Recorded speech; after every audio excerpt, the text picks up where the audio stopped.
Throughout the year, we've looked at many articles of what has been going on around the world. The truth is, most of the articles we've read were new information for me.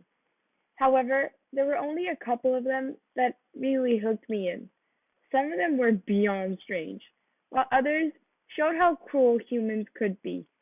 The hyena tradition, for example, left me absolutely horrified. The way they held sexual activity in such a high regard was weird, but the disturbing aspect of this was the fact that teenage girls were forced to have sex with a grown man for them to be able to be accepted into the society.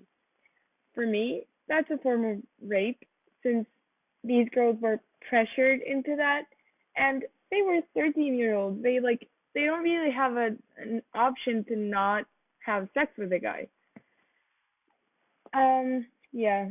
Besides that, another article that really jumped out was the one about gay conversion therapy.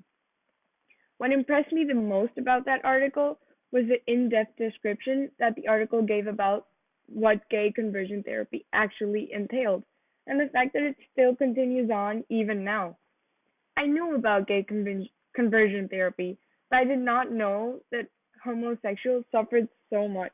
I did not know the type of torture they endured.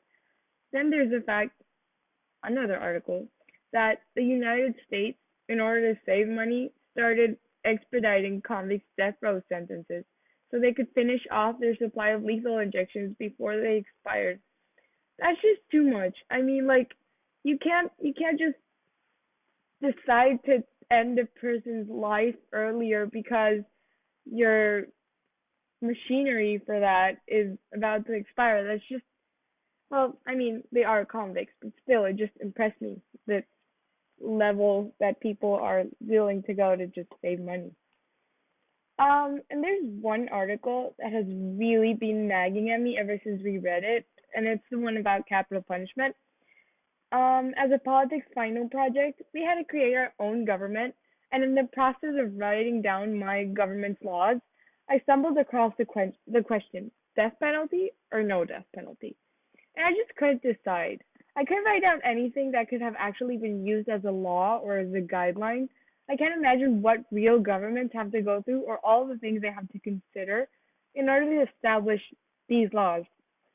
And after reading all of these articles, and even more so after attempting to make my own government, I began to be more and more interested in the news.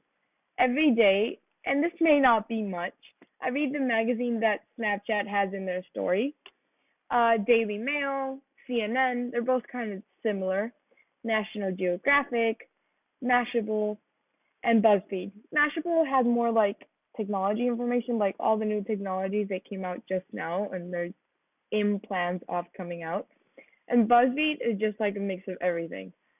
And then on top of that, I now pay attention to the news when my dad watches them during dinner, which I didn't used to do. And I found that they're actually interesting now that I understand things that I that didn't understand before. So thanks to these articles of the week, I've been more updated with the news and more interested in actually looking at the news by myself.